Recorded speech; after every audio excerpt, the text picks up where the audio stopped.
Welcome. It is Verdict with Senator Ted Cruz, Ben Ferguson with you, and many of you listening on the radio around the country. It's so nice to have you with us, Senator. We've got a lot to talk about, including we're still in a dead-gum government shutdown, and Democrats seem to be hell-bent on digging in, hurting Americans. Well, the Schumer shutdown continues. As of Friday, it was day 24 of the Schumer shutdown. The government remains shut down. Federal employees are not getting paid.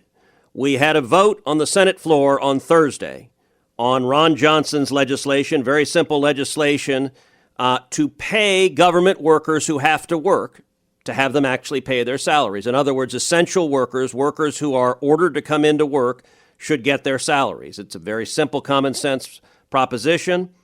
The Democrats voted no. The vote was 54-45.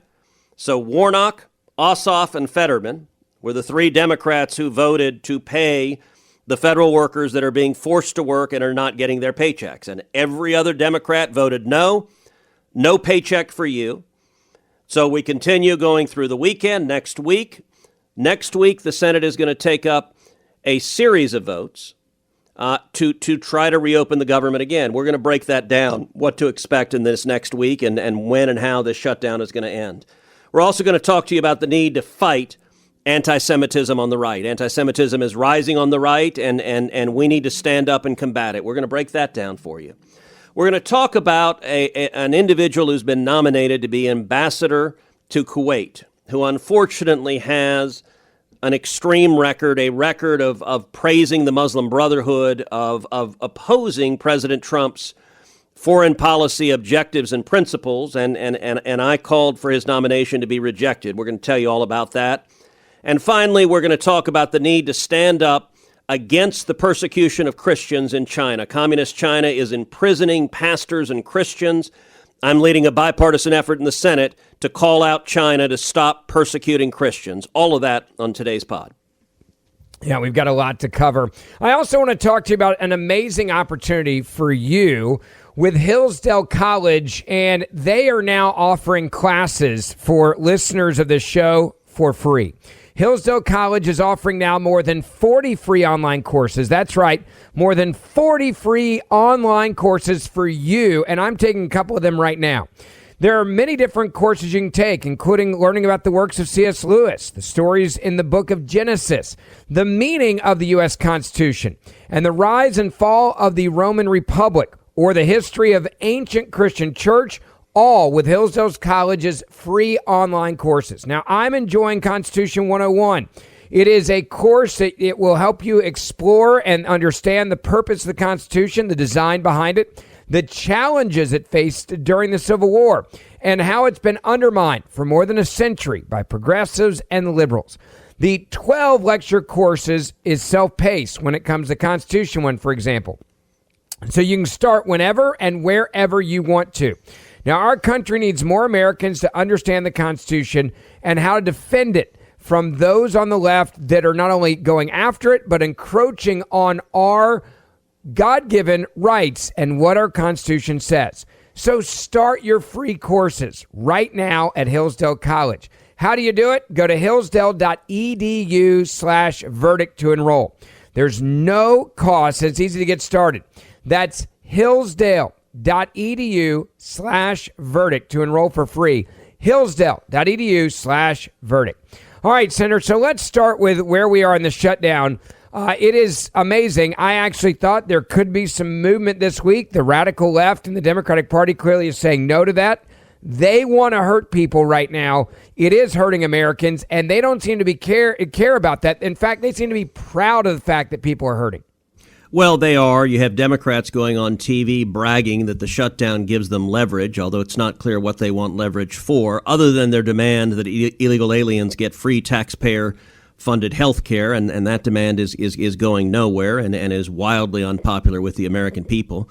This shutdown is really just about politics, though. It's about the fact that Chuck Schumer, in March, when the Democrats worked with Republicans to keep the government open, his left-wing base got furious, and he almost lost his job. They almost fired him. And so this is his saying, screw you to President Trump. This is Chuck Schumer and the Democrats trying to prove to their radical base, to everyone who was marching in those No Kings rallies, that they hate Donald Trump as much as the radicals do. And sadly, that means the government stays shut. And there are a lot of real consequences. As I said on Thursday, the Democrats, almost straight party line, voted not to pay the federal workers who are forced to go in and work. And by the way, the Association of Federal Workers, both active and retired, supported this provision. Democrats are normally always eager to be supporting federal workers. Well, they just voted none of them get paid. Next week, we're going to vote on legislation from Dan Sullivan that I'm a co-sponsor of that will pay our troops, pay our soldiers and sailors and airmen and Marines, and pay our Coast Guardsmen. And my suspicion is the Democrats are going to vote no, that they don't want to pay our active duty military. Now, right now, the military is being paid because President Trump has reallocated funds from another portion of the budget. But this is going to be a straight up vote. Do you want to pay the military or not? My suspicion is that the Democrat Party is radical enough, they'll vote no. We're also going to vote next week on legislation I filed to pay those concerned with air travel. So right now, Ben, there are roughly 50,000 TSA workers who are going into work and they're not getting paid. They don't get a paycheck.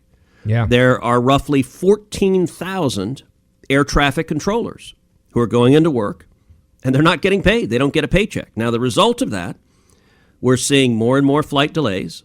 We're seeing more and more cancellations. Just a couple of days ago, Houston's Hobby Airport had a ground stop. They had a ground stop. Why? Because of a shortage of air traffic controllers. And this problem will only get worse. I'll tell you, a senior Democrat aide told Politico that the shutdown will continue, quote, until planes start falling from the sky.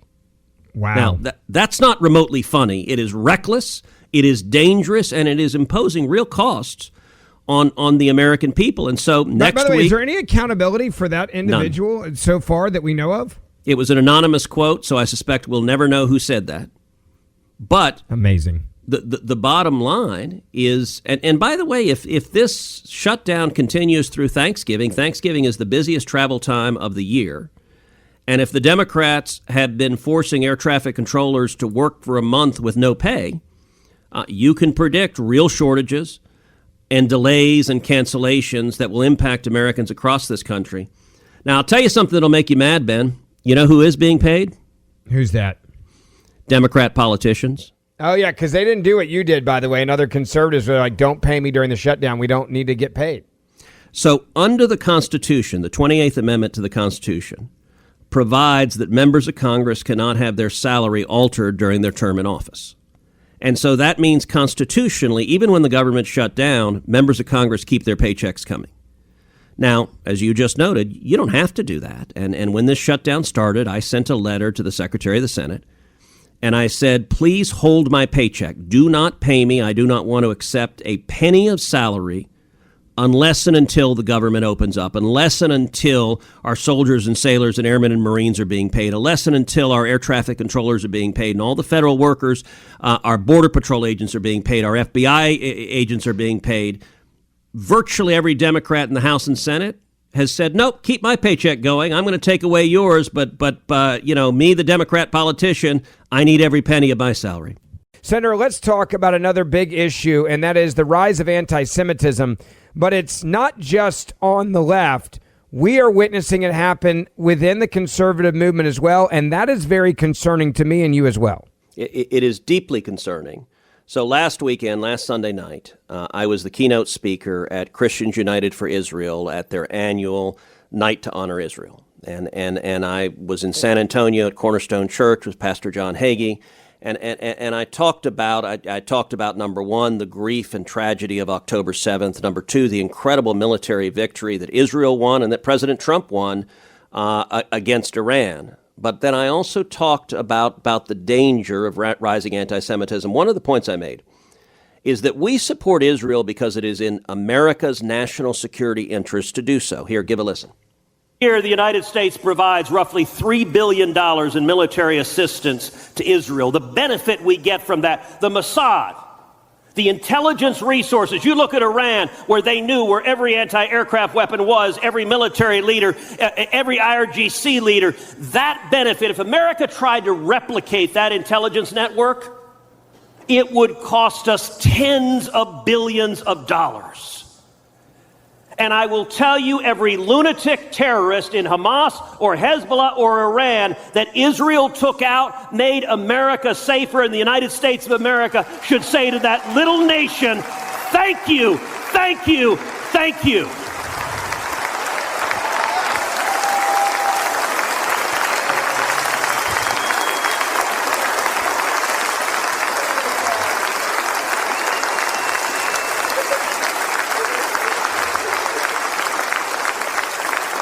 That's why, as a matter of public policy, we should support Israel. Senator, you're absolutely right there. It is a bargain for what we get in response to what Israel and their intelligence community does for us to keep us safe and others around the world. Well, when the terrorists chant death to Israel and death to America, they mean it. When the Ayatollah refers to Israel as the little Satan and America as the great Satan, he means it. And when Israel is taking out those terrorists, Israel is saving American lives. But I also took the opportunity of this keynote speech to directly address a threat that I think a danger that is deeply concerning, and that is the rise of anti-Semitism on the right. Here, give a listen. But there is a danger that is very real, and we've talked about anti-Semitism. Listen, about a decade ago, anti-Semitism began rising on the left. And the Democratic Party did nothing. And in the decade that followed, it has consumed the Democrat Party. I do not believe this is exaggeration to say there is a real and meaningful pro-Hamas contingent of the Democrat Party in Washington. And the remainder of the Democrats are terrified of the pro-Hamas contingent. We know that. But the danger that I want to highlight to you tonight is not anti-Semitism on the left. It is anti-Semitism on the right.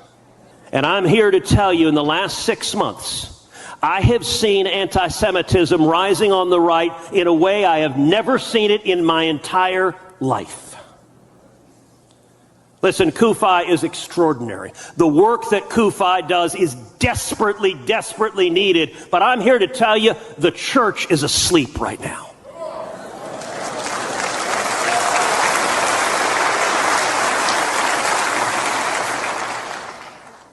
If I pick up my phone and send out a tweet, if I say good morning, within minutes I will have hundreds of blatantly anti-Semitic responses. When Prime Minister Netanyahu was here a few months ago, I sat down with him for a couple of hours. I raised this issue with him. And his first reaction was, he said, well, that's Qatar, that's Iran, they're paying for it, it's AstroTurf. And I said, Mr. Prime Minister, yes, but no. Yes, Qatar and Iran are clearly paying for it, and there are bots, and they are putting real money behind it. But I am telling you, this is real, it is organic, these are real human beings, and it is spreading. In the last year, we had 3 prominent voices on the right publicly muse, gosh, maybe Hitler wasn't that bad a guy after all. Yes, he was. He was the embodiment of evil.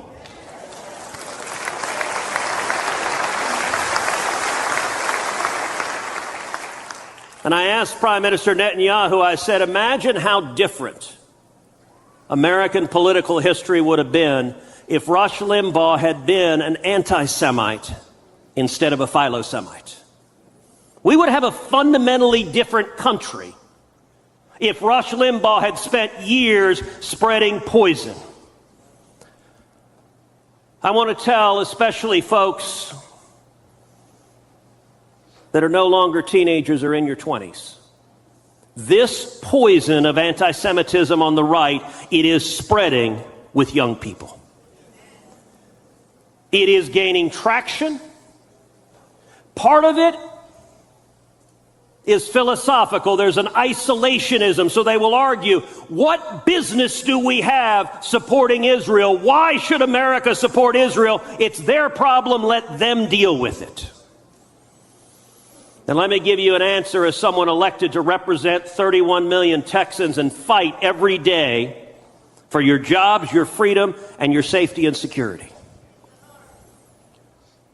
The United States supports Israel not because we are helping out a down-on-his-luck neighbor. We're not engaged in a charity act. The United States supports Israel because it is unequivocally in the national security interest of the United States to support Israel. I couldn't agree with you more there, Senator, by the way. And I think most people listening right now, it's true. You've got to remind younger people why it is important to stand with Israel because of so much anti-Semitism we're witnessing now, even on the right.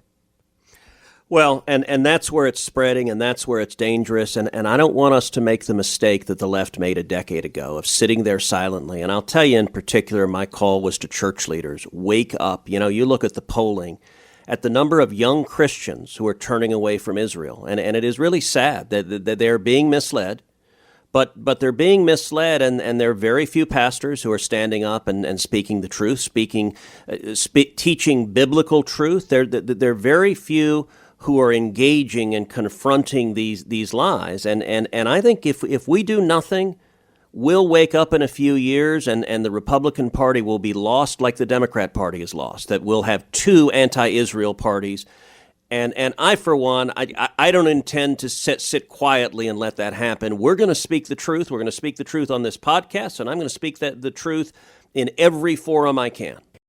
Every so often, something happens that reminds us just how fragile our freedoms are. We can't afford to take our rights for granted. We must draw a line in the sand. And our friends at Patriot Mobile have been doing just that for more than 12 years. The truth is, there is only one provider that boldly stands in the gap for Americans who believe freedom is worth fighting for. And that company is Patriot Mobile. Not only are they leading the red economy, they're also outpacing the competition in technology. Patriot Mobile is one of the only carriers offering premium access to all three major U.S. networks, giving you nationwide coverage and service that you can count on day after day. They also offer unlimited data plans, mobile hotspots, international roaming, internet backup, and so much more. And switching has never been easier. You can activate in minutes on your phone from your home or your office. And you keep your same number you've got now, keep your same phone, or upgrade to a new one. And this is where the magic happens. Every month, about 5% of your bill is given back to conservative causes at no extra cost to you that stand up for our First and our Second Amendment rights, the rights of unborn children, and our wounded warriors, and those that have fought for our country and wear a badge. So go to patriotmobile.com/verdict, and you are going to get a free month of service with the promo code verdict, or you can call them 972-PATRIOT. That's 972-PATRIOT. 972-PATRIOT. Or call them and go online at patriotmobile.com/verdict. Promo code verdict for a free month of service. Make the switch and make a difference every time you pay your bill. All right, Senator, I want to talk about something else that happened, and this is really important on Capitol Hill this week. It was the confirmation for the ambassador to Kuwait. Needless to say, there were some fireworks involved in this ambassadorship conversation and debate and confirmation hearing. You were involved in that. Break it down for us. Well, sure. The Trump administration has named as the ambassador to Kuwait an individual named Amr Ghalib, who was the mayor of Hamtramck, Michigan. Amr Ghalib is a Democrat mayor, and in 2024 he endorsed President Trump in the election campaign, and then that resulted in his being nominated to be ambassador to Kuwait. The problem, however, is that Mr. Ghalib's record is really extreme. And it is very far out of touch with President Trump's record, with his positions, with his beliefs, and with the positions of the United States. And so we had a hearing this week in front of the Senate Foreign Relations Committee where I questioned Mr. Ghalib on his record. One of the things in his record, he's publicly praised the Muslim Brotherhood. He said he finds the Muslim Brotherhood to be an inspiration. Now, I believe the Muslim Brotherhood is a terrorist organization. I've filed legislation to designate the Muslim Brotherhood as a terrorist organization, and I think the Trump administration is likely to do so. And so Mr. Ghalib's record is squarely out of step with President Trump's views. Here, give a listen to my questioning Mr. Ghalib on the Muslim Brotherhood. In August of 2020, you posted that the Muslim Brotherhood was an inspiration. Do you continue to believe the Muslim Brotherhood is an inspiration? Thank you, Senator. I think a lot of my posts were written in Arabic and mistranslated. I believe that, it's an ideology. It's not just a group of people. I disagree with a lot of things that they do. Some of them are extremists. Some of them are part of some governments in the Middle East. So I trust our government to do the research and Okay, again, my question was simple and straightforward. Do you continue to believe the Muslim Brotherhood is an inspiration? No, I'm not part of it. I don't believe in that. But if anybody you did post it in 2020. Let me ask you, how would you be able to serve as an ambassador if President Trump designates the Muslim Brotherhood as a terrorist organization? I have legislation to do that. I believe it is likely the Trump administration will designate the Muslim Brotherhood as a terrorist organization. Hamas is the Muslim Brotherhood in Palestine. I would trust the president, and if it's designated, I will be committed to implement President Trump's policies. I'm not, I trust the president's policy, and if confirmed, I will be implementing the policies of the administration. I mean, I wouldn't go against the president and his policies. Mr. Ghalib, I will say, from your long-standing public positions, it appears you have a deep-felt and passionate view about the Middle East, but it is a view that is in direct conflict with the policy positions of President Trump and this administration. I mean, you listen to his background as you just described it. How did this get to the point where we're actually having a confirmation hearing for him? I don't know. I think this was largely a political decision. He was a Democrat mayor in Michigan who endorsed President Trump, and it's not unusual that something like an ambassadorship rewards someone who did something politically beneficial and helped President Trump win the state of Michigan. But I don't know that the team did a particularly deep dive into his record as the mayor of Hamtramck. That city passed a resolution calling for BDS, calling to boycott, divest, and sanction Israel. It's the first city in America to pass a BDS resolution. That is directly contrary to President Trump's policy. It's directly contrary to U.S. foreign policy. Not only that, but Mr. Ghalib described Saddam Hussein as a martyr. And at the same time, he also liked a Facebook comment that said, all Jews are monkeys. Now, that is obviously anti-Semitic, and he tried to run away from it. But here, listen, I questioned him on this record and how out of step it is with President Trump. Give a listen. Do not understand is how you could possibly serve as a United States ambassador for President Trump in the Middle East when you have passionate views, including having been a vocal opponent of the Abraham Accords, the singular and most consequential accomplishment President Trump has negotiated, and your longstanding views are to publicly oppose the Abraham Accord. Thank you, Senator. Let me be clear. I support the Abraham Accord, and I think there's a golden opportunity to get everybody involved in that. And let me be clear. In February of 2022, as the mayor, the first thing I did is to pass a resolution to condemn anti-Semitism. It's documented. That's what I perform in my official capacity. The other things, people are making assumptions based, trying to judge my intention. I'm curious, would a statement like all Jews are monkeys, would that qualify as anti-Semitism? Well, that's, somebody wrote it who's mentally challenged. Now, my question is, does the statement all Jews are monkeys, does that qualify as anti-Semitism? I don't agree with it, Senator. Okay, you're not answering my question. It's definitely anti-Semitism, but clicking on it doesn't mean I endorse it. It's well, just actually, like means exactly that. When you like something, it means you like Senator, something. every post since 2010, every comment, because I used to have like 10, 20 comments, I used to acknowledge it, to read it, but sometimes I would respond under it to oppose it. And there was a response here that wasn't translated by the media that says you cannot say this in your country. It wasn't translated. And when I met with Senator... But that's not disagreeing with the statement that all Jews are monkeys. But let me be clear now. I disagree with that. But you didn't at the time. You are making assumptions, sir. No, I'm asking. I'm not making an assumption. That's No, a question. I did disagree at the time, and I still disagree. Did you disagree publicly? Did you say a word of disagreement, or was your only public statement a like, which is the universal method of saying you like something and agree with it? Everybody who asked me, I told them it doesn't mean I endorse it. It's just acknowledging reading it, but I am opposing that, and I make it clear now. I passed a resolution to condemn anti-Semitism in all forms or shape. So, you mentioned earlier that the posts were in Arabic and they haven't been translated right.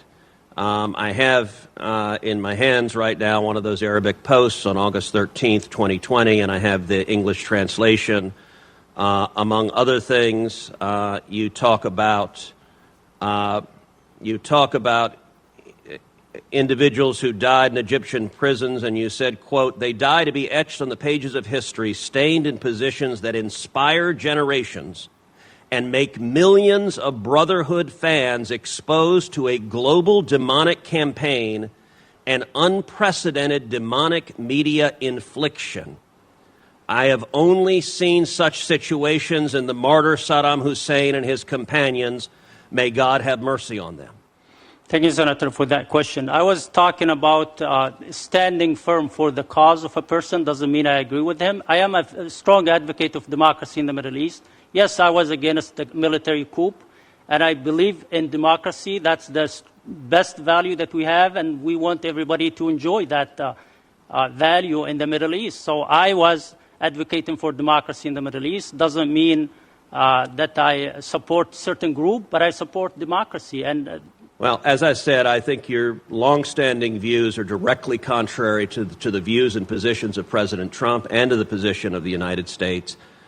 I, for one, am not going to be able to support your confirmation, and I want to enter into the record this post in both the Arabic and English translation. I ask that it be entered into the record. It'll be entered into the record without objection. Look, I think the facts here are quite clear, and your longstanding position is directly contrary to that of the president's. So where do we go from here? I mean, this seems to be pretty damning. Are any of your colleagues rallying behind this? And what was the reaction in the room and also afterwards? So I don't know what the result will be. I think we'll see this nomination withdrawn. I think the White House will make the decision to withdraw this nomination. If they don't, I will vote no. I'll vote no in committee, and I'll vote no on the floor. And I don't think this individual will be confirmed. Let's take one component where this fellow refers to Saddam Hussein as a martyr. Yeah. Now, mind you, he's being nominated to be the ambassador to Kuwait. Yes. Kuwait is the country that Saddam Hussein invaded, that started the first Iraq war, that George Herbert Walker Bush went in to liberate Kuwait. So the American ambassador to Kuwait is someone who describes Saddam Hussein, who was toppled by America, as a martyr. It's not possible for him to do his job and faithfully represent President Trump. And by the way, as I said, he vocally opposed the Abraham Accords. President Trump negotiated the Abraham Accords, bringing Arabs and Israelis together. And this individual, I think he believes every word he's saying. He spent his entire life passionately advocating, praising the Muslim Brotherhood, praising Saddam Hussein. Those are not the views or position of President Trump or the United States of America, and that's why I believe that this individual is not going to be a U.S. ambassador to Kuwait. Senator, it's time for us to talk about China, and a lot of people are talking about the economic issues with China, sanctions and tariffs. The subject we're about to talk about is one I hope people share everywhere on social media. This is why we do this show, and it's so important. And this is what's happening in China, cracking down on Christianity right now, and is not being talked about enough. Well, Communist China has a terrible record when it comes to religious liberty and religious persecution, and in particular, the persecution of Christians. And China has for decades persecuted Christians in China. But recently, they've been cracking down, and it's been getting worse. So here's how I put it to Fox News this week. The Chinese Communist Party is conducting yet another sweeping crackdown on Christians, and they're again targeting Pastor Jin, and the Zion Church. The CCP fears anything it cannot directly control. Perhaps most of all, faith. The United States has powerful tools to provide protection and relief to people facing persecution and violence, and we should use those tools unless and until China releases the members of the Zion Church. And what has happened is China arrested several Christian leaders, including the pastor of one of the country's biggest underground evangelical churches, and that's Pastor Jin Mingri, whose children are U.S. citizens. Grace Jin, who is Mingri's daughter, was very kind, but went out of her way to thank me for fighting to release her father from prison. And here's what Grace Jin said. She said, quote, "His efforts demonstrate that the world is watching on as the Chinese government unjustly imprisons pastors and church leaders for the peaceful exercise of their faith. Thank you to the leaders here and abroad for all the support and solidarity." And Senator, this is I think the part that's so frustrating for me and so many listening is this has been happening for so long, and because so many countries do business with China, they have deliberately looked the other way because they're basically saying, hey, we'd rather just get along and do trade and get cheap Chinese goods than actually hold them account for what they're doing to Christians. Well, that's happening far too often, and we've discussed before on this podcast the persecution, the mass murder of Christians in Nigeria. Nigeria, the most Christians are murdered for their faith of any country on earth, and I've been leading the effort to hold Nigeria to account. Well, in China, likewise, for my entire time in the Senate, I've been vocal speaking out for Christians being persecuted in China. And this crackdown, actually, next week, President Trump is going to Asia and is gonna meet with President Xi of China. And so just this past week, I introduced a bipartisan resolution condemning China's persecution of Christians in particular and Pastor Jin. And I was joined by Chris Coons. Chris is a Democrat, and Chris is someone who cares deeply about religious liberty. And so we joined together with a bipartisan resolution calling on China to release Pastor Jin, to stop targeting the Zion Church, to release the pastors and the Christians who've been imprisoned, and to cease engaging in persecution of religious liberty writ broadly and of Christians in particular. It really is one of those that is frustrating. And now this comes back to the issue of leverage. Is this going to be enough leverage to possibly see a change here? Because one thing that we've learned is China only responds when their pocketbook gets hurt. And if they don't think we have the political will to stand up for Christians, then they're going to continue to persecute them no matter what. That's just their MO. They are, but they respond to pressure. They respond to pressure in two forms. Number one, to being publicly called out, to having light shine on their oppression. And number two, they respond to economic leverage. And President Trump is very effective at employing economic leverage. I think we should do both. Our bipartisan resolution is aimed at, quote, expressing condemnation of the Chinese Communist Party's persecution of Christians and reaffirming the United States' global commitment to promote religious freedom and tolerance. And it also includes a demand that the Chinese Communist Party respect the human right to freedom of religion and end all forms of violence and discrimination against religious minorities. And the resolution notes, the CCP's actions mark the largest coordinated nationwide crackdown against a Christian urban house church in more than 40 years.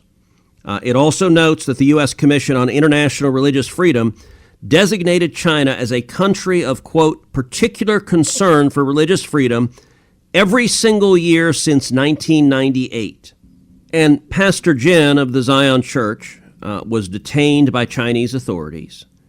And indeed, that came as nearly 30 Zion Church pastors and workers were likewise detained or went missing across Beijing, Shenzhen, Shanghai, Chengdu, Beihai, Jingxing, and Huangdou. And I apologize for my Chinese pronunciation. We'll forgive you. But here's what Grace Jin said about this, and she's Pastor Jen's daughter. One after another, they were also taken, detained, like they were saying that they were people outside the doors, then one at a time, they were taken into custody.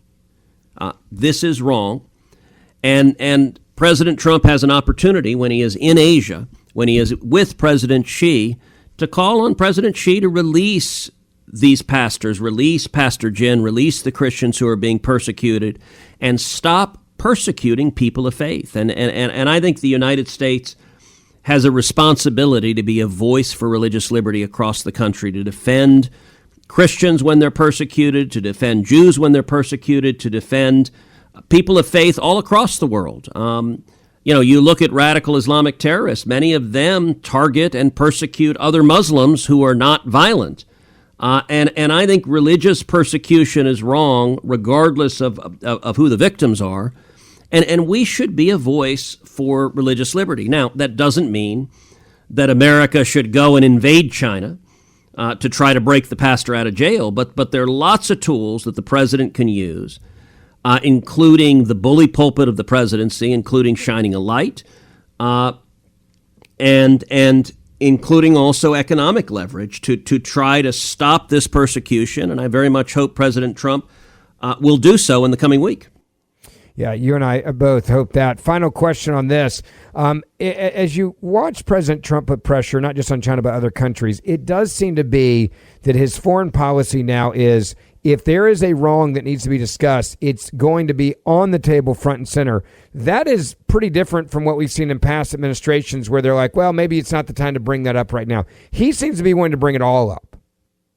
You're absolutely right. And strong American leadership can stand up to tyrannies. The Soviet Union was terrified of Ronald Reagan. That's how we won the Cold War without firing a shot. And Communist China and our enemies across the globe are terrified of Donald Trump. And that's why we're seeing such major national security improvements right now. It's incredible. Don't forget, we do this show 3 days a week as a podcast.